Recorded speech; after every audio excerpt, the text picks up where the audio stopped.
Assalamu alaikum wa rahmatullahi wa barakatuh. Paix et bénédiction à vous tous. Beaucoup de prétendus musulmans, mais qui n'ont rien de l'islam, ont osé se permettre de me traiter avec tous les adjectifs indignes d'être sur la langue de ceux qui prétendent vouloir moraliser le monde.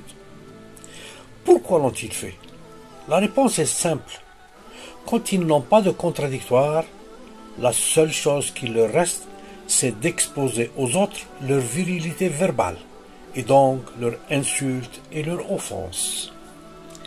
J'ai repris dernièrement, dans mes discussions sur mes pages Facebook, le sujet du jeûne durant le mois de Ramadan.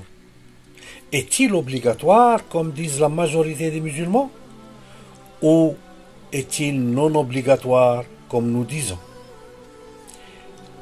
Est-il vraiment un pilier de l'islam, comme dit la tradition, et pas le Coran, ou ne l'est-il pas? Pour répondre à ces questions, nous allons utiliser soit des versets explicites, soit des hadiths en confirmation à nos conclusions à ce sujet. Allah nous a donné dans le Coran les instructions suivantes pour le jeûne durant le mois de Ramadan. Dans Surat al-Baqarah, Allah nous a dit dans les versets 183-184 « Ô vous les croyants, on vous a prescrit Siyam comme on l'a prescrit à ceux d'avant vous, ainsi atteindrez-vous la piété. Pendant un nombre déterminé de jours, quiconque d'entre vous est malade ou en voyage devra jeûner un nombre égal d'autres jours. Mais pour ceux qui pourraient le supporter sans difficulté, et entre parenthèses ne veulent pas le faire, il y a une compensation. C'est quoi cette compensation? C'est nourrir un pauvre, c'est-à-dire payer le repas d'un pauvre pour chaque jour de jeûne non fait. Et si quelqu'un fait plus de son propre gré, c'est-à-dire si quelqu'un veut payer plus qu'un seul pauvre, c'est pour lui, mais il est mieux pour vous de jeûner, si vous le saviez.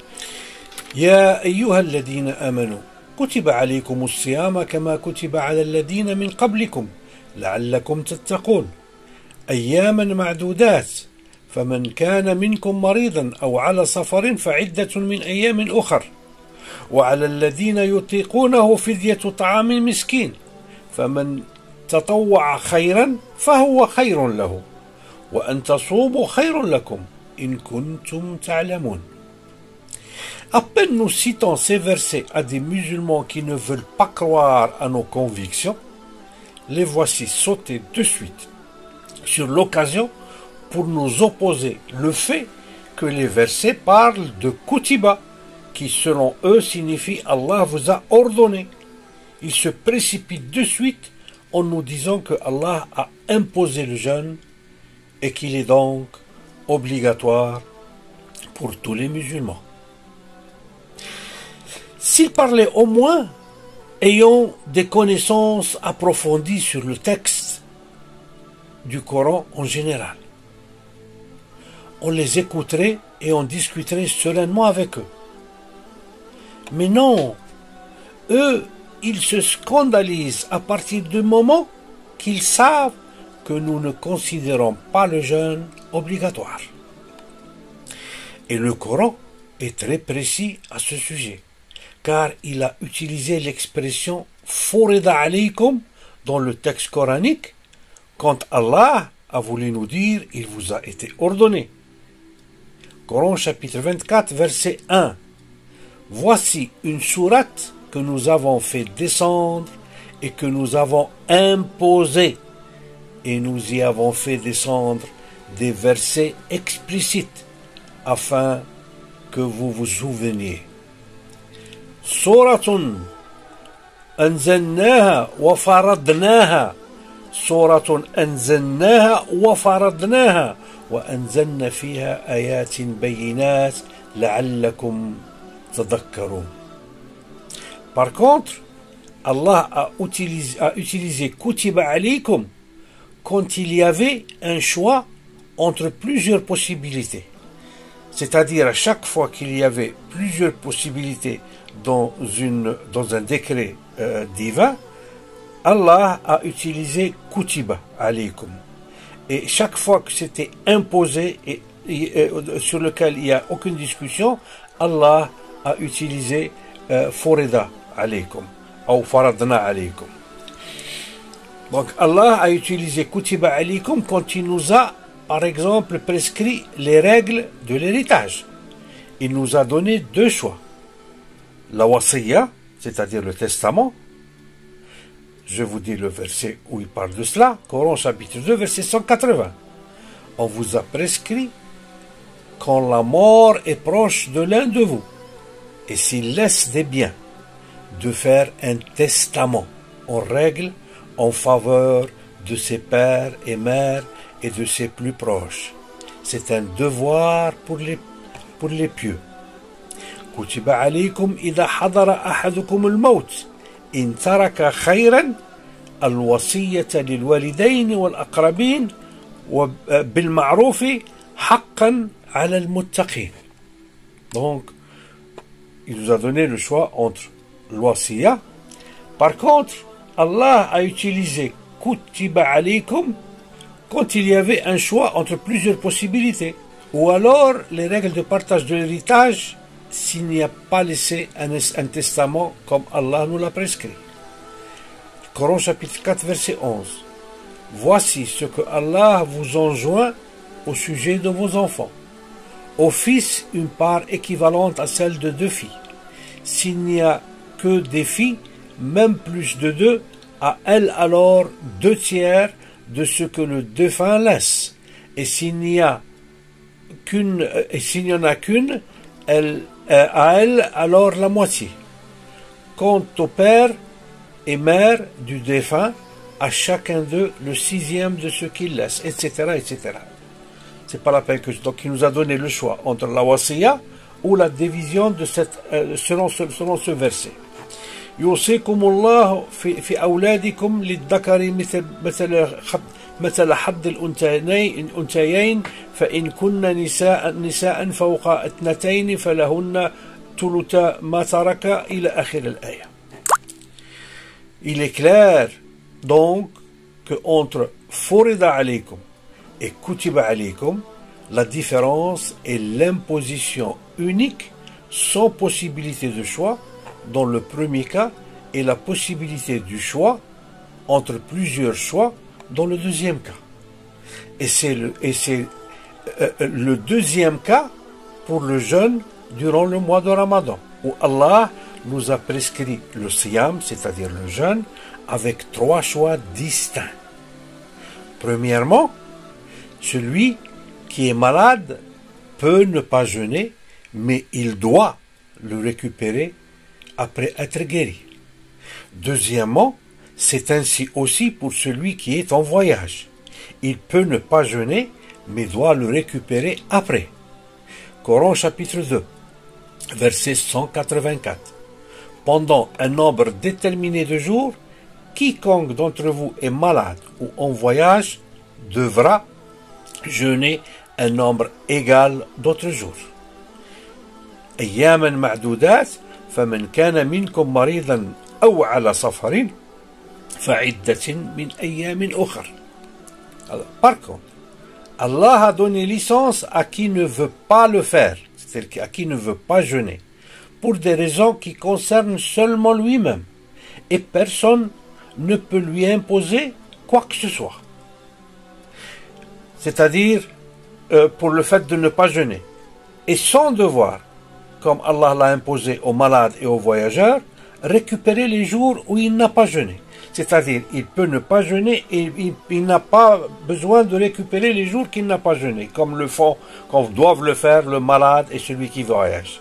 Mais, il doit par contre payer un repas complet à un pauvre ou à plusieurs s'il le désire, être plus charitable. Pour chaque jour durant lequel il n'a pas jeûné. C'est-à-dire, il peut ne pas jeûner sans aucun problème et intentionnellement il décide de ne pas jeûner, mais il a le devoir de payer une récompense, de récompenser son non-jeûne par un repas à un pauvre ou à plusieurs s'il le désire, s'il désire faire du bien.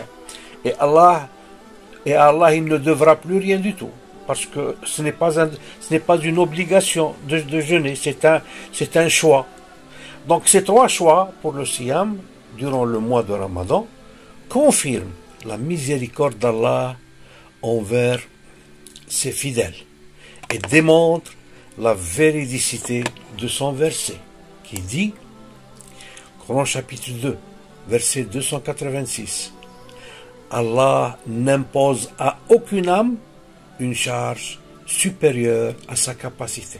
Je le répète, Allah n'impose à aucune âme une charge supérieure à sa capacité. La yukallifu Allahu nafsan illa wus'aha. Quelqu'un pourrait dire, mais le jeûne au Siyam est un des 5 piliers de l'islam. Comment te permets-tu de dire qu'il n'est pas obligatoire? À ce genre d'individu, moi je réponds que je n'ai inventé rien de moi-même, ni que j'ai utilisé, comme vous faites, vous, des hadiths racontés par des personnes inconnues. Moi j'ai cité la parole d'Allah, en donnant les coordonnées des versets du Coran.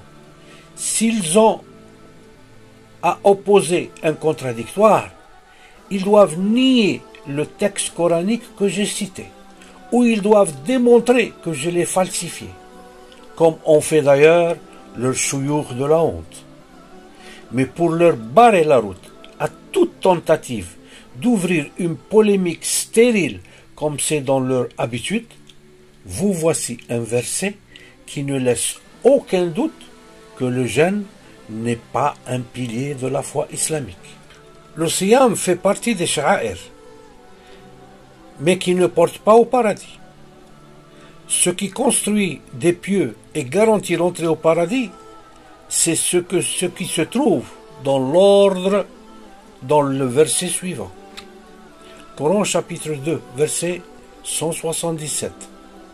L'être pieux ne consiste pas à tourner vos visages vers le levant ou vers le couchant. Ça dépend à quelle position vous êtes vis-à-vis de la Mecque. Si vous êtes à ouest de la Mecque, vous vous dirigez vers est. Et si vous êtes à est de la Mecque, vous vous dirigez vers ouest.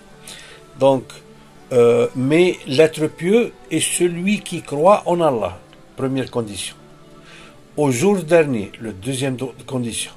Aux anges, la troisième. Aux livres, la quatrième. Aux prophètes, la cinquième. Et après cela vient la pratique. Celui qui donne de son bien malgré son attachement à celui-ci, c'est-à-dire à son bien. Malgré qu'il aime son argent, qu'il aime son avoir, et il le donne. Il le donne pour être miséricordieux vers d'autres personnes. Donc il le donne à qui? Aux proches, aux orphelins, aux nécessiteux, aux voyageurs indigents et à ceux qui demandent l'aide, et pour libérer les esclaves. D'accomplir, donc après cela, après avoir donné de son bien, il doit accomplir la salat et acquitter la zakat. La zakat, ce sont les taxes, d'accord, que Dieu impose à chaque croyant ayant un surplus de revenus. Et ceux qui remplissent leur engagement, donc ceux qui ont fait des contrats, signé des contrats, et qui remplissent ces engagements qu'ils ont fait dans leur contrat, lorsqu'ils se sont engagés. Voilà. Et ceux qui remplissent leur engagement lorsqu'ils se sont engagés.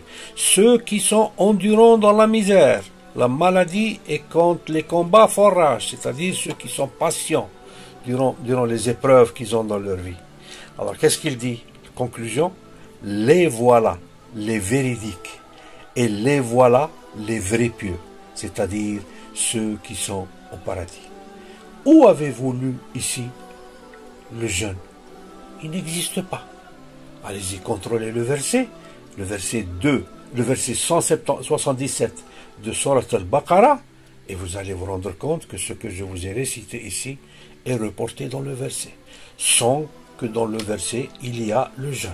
Donc ce qui fait que ceci confirme que le jeûne n'est pas obligatoire. ليس البر أن تولوا وجوهكم قبل المشرق والمغرب ولكن البر من آمن بالله واليوم الآخر والملائكة والكتاب والنبيين وأتى المال على حبه ذوي القربى واليتامى والمساكين وابن السبيل والسائلين وفي الرقاب وأقام الصلاة وأتى الزكاة والموفون بعهدهم إذا عاهدوا والصابرين في البأساء والضراء وحين البأس أولئك الذين صدقوا وأولئك هم المتقون. Alors, je vous en conjure, chers frères et chères sœurs, quel alibi reste-t-il à ceux qui veulent nous garder esclaves de ceux qui nous ont émis à la dérive des commandements d'Allah et son prophète, et qui ont inventé des mensonges contre Allah?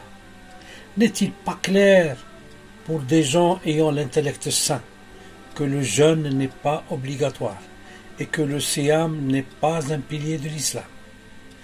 Allah nous l'a conseillé dans la mesure du possible, car il nous a dit: mais il est mieux pour vous de jeûner si vous saviez. وَإِن تَصُومُوا خَيْرٌ لَكُمْ إِن كُنتُمْ تَعْلَمُونَ. Mais il ne nous l'a pas exigé ou obligé. Il ne nous a pas dit que vous êtes obligés de faire le jeûne. Chacun de nous est libre de jeûner ou de ne pas jeûner. Ceci est la sunna d'Allah. Durant le vivant du prophète, il y avait des sahaba, compagnons du prophète, qui ne jeûnaient pas. Ceci confirme que le sujet de l'obligation du jeûne est né des années après la mort du prophète, durant le règne de l'Empire abbasside, et après l'invention de la pseudo-science du nasikh et du mansoukh. Vous voici quelques hadiths qui confirment mes affirmations.